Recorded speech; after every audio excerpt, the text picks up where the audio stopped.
TTV Dinakaran கட்சி தொடங்கினால் அவருடன் சேரமாட்டோம் என்று அவரது ஆதரவாளர் தங்கத்தமிழ்ச்செல்வன் கூறினார். கட்சி ஆரம்பிக்க போறோம்னு சொன்னாரு, இன்னும் ஆரம்பிக்கல. எப்ப ஆரம்பிப்பான்னு தெரியாது. அப்படியே கட்சி ஆரம்பிச்சாலும் நாங்கள் அதிமுகவில் இன்னும் உறுப்பினர், சட்டம் இன்னும் நாங்கள் அதிமுகவில் உறுப்பினர். ஆரம்பித்தாலும் அந்த கட்சியில் நாங்கள் இணைய மாட்டோம். மத்திய அரசுக்கு காவடி தூக்கும் வேலையினை செய்து வரும் இபிஎஸ் ஓபிஎஸ் ஆட்சியை தூக்கி எறிய தேதி குறித்து விட்டதாக கூறினார் நாஞ்சில் சம்பத். இந்தியாவினுடைய பொருளாதார நிலைமை தரைமட்டமாக இருக்கிறது. இந்தியாவினுடைய வெளியுறவு கொள்கை தோற்றுவிட்டது.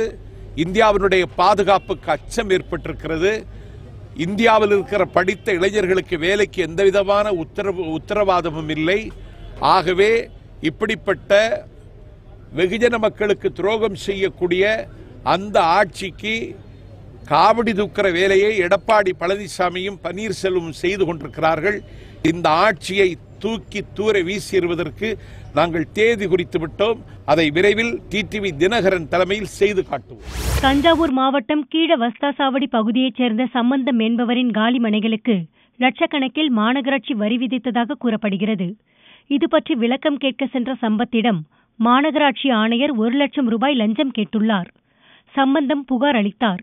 லஞ்ச ஒழிப்பு போலீசார் ஆணையர் வரதராஜ் மற்றும் இடைத்தரகர் நாகராஜை கையும் களவுமாக கைது செய்தனர். காஷ்மீர் ஆர்எஸ்புரா பகுதியில் பாகிஸ்தான் ராணுவ தாக்குதலில் வீரமரணம் அடைந்தார் வீரர் சுரேஷ்.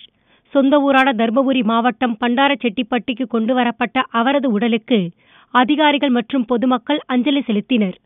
தொடர்ந்து 21 குண்டுகள் முழங்க ராணுவ மரியாதையுடன் சுரேஷின் உடல் அடக்கம் செய்யப்பட்டது. டெல்லியில் மர்மமான முறையில் உயிரிழந்த மருத்துவ மாணவர் சரத் பிரபுவின் உடல் சொந்த ஊரான திருப்பூரில் அடக்கம் செய்யப்பட்டது.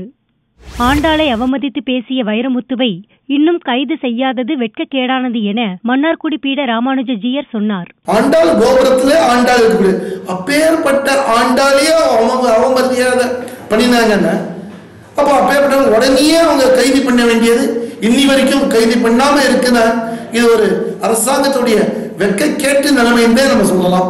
வாணியம்பாடியில் சிலம்பரசன் சித்ரா ஜோடிக்கு திருமணம் நடக்க இருந்தது. கடைசி நேரத்தில் கூடுதலாக அதிக வரதட்சணை கேட்டதால் போலீசில் புகார் அளித்தார் சித்ரா.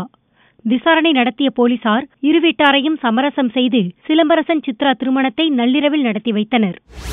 பட்டாசு தொழிலை பாதுகாக்க வலியுறுத்தி தாம்பரத்தில் சிவகாசியைச் சேர்ந்த பட்டாசு தொழிலாளர்கள் வியாழனன்று உண்ணாவிரத போராட்டம் துவக்கினர். போராட்டத்திற்கு அனுமதி மறுக்கப்பட்ட நிலையில் தொழிலாளர்கள் வெள்ளியன்று ரயில் மறியலில் ஈடுபட்டனர். போலீசார் மறியலில் ஈடுபட்டவர்களை கைது செய்தனர். 840 பட்டாசு தொழிற்சாலை நிரந்தரமாக மூடப்பட்டு விடுமோன்னு என்ற அச்சம் எங்களுக்கு தொழிலாளர் மத்தியில் ஏற்பட்டுச்சு.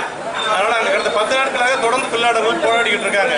இருந்தாலும் செய்தி முழுமையாக தமிழ்நாடு முழுக்க இந்தியா முழுக்க பிரச்சாரம் இருக்க சென்னையில் வந்து எங்கள் போராட்டத்தை தொடங்கியிருக்கோம். தொழிற்சாலைகள் திறக்கும் வரை இந்த போராட்டம் தொடரும். வேற வழியில் நாங்கள் போராடிட்டு தான் இருக்கோம். திருவண்ணாமலை மாவட்டம் ராஜன்தாங்கல் கிராமத்தைச் சேர்ந்தவர் ஓய்வு பெற்ற கால்நடை மருத்துவர் சேகர். இவர் வீட்டில் யாருமில்லாத நேரத்தில் 70 பவுன் தங்க நகை, 2 கிலோ வெள்ளி நகை மற்றும் 60,000 ரூபாய் ரொக்க பணத்தை கொள்ளையடித்து சென்றுள்ளனர். போலீசார் விசாரிக்கின்றனர்.